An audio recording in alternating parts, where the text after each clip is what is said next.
Well, I think the hardest is this. This has been going on for 3,000 years. The shutdown's only been for... মধ্যপ্রাচ্যে দীর্ঘদিনের সংঘাতের পর অবশেষে আশার আলো দেখা দিয়েছে। গাজা যুদ্ধ নিয়ে ইসরায়েল ও হামাসের মধ্যে হওয়া শান্তি চুক্তি নিয়ে রোববার রাতে মার্কিন প্রেসিডেন্ট ডোনাল্ড ট্রাম্প ঘোষণা দিয়েছেন, দ্য ওয়ার ইজ ওভার, অর্থাৎ যুদ্ধ শেষ। ইসরায়েলগামী এয়ারফোর্স ওয়ানে সাংবাদিকদের সঙ্গে দীর্ঘ ব্রিফিংয়ে ট্রাম্প বলেন, হামাসের হাতে থাকা জিম্মিদের মুক্তি অল্প আগেই হতে পারে।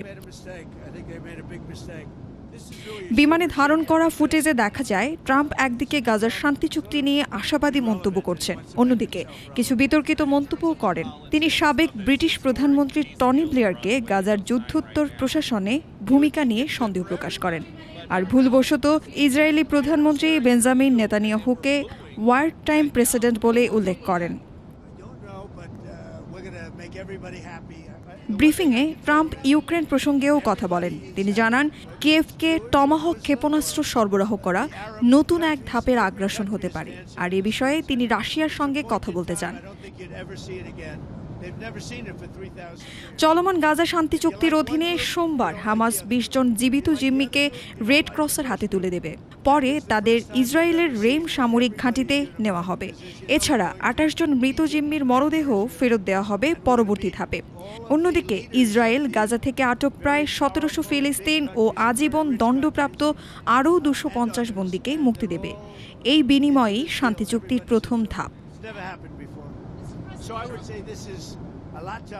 ইসরায়েল ও হামাসের মধ্যে গত সপ্তাহে যে চুক্তিটি সম্পূর্ণ হয় তাতে ৩টি ধাপ নির্ধারিত হয়েছে।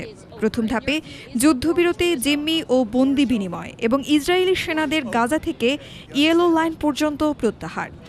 পরবর্তী ধাপে গাজার প্রশাসনিক কাঠামো, হামাসের ভবিষ্যৎ ও পুনর্গঠন পরিকল্পনা নিয়ে কাজ করা হবে। ট্রাম্প আজ ইসরায়েলে কনেসেটে ভাষণ দেবেন এবং প্রধানমন্ত্রী বেঞ্জামিন নেতানিয়াহু ও জিম্মিদের পরিবারের সঙ্গে সাক্ষাৎ করবেন।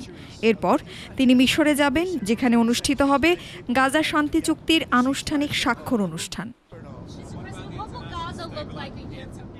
বিশ্লেষকরা বলছেন, এই চুক্তি সফল হলে মধ্যপ্রাচ্যে ২ দশকের রক্তক্ষয়ী সংঘাতের অবসান ঘটতে পারে, আর ট্রাম্পের এই সফর হতে পারে সেই পরিবর্তনের সূচনা।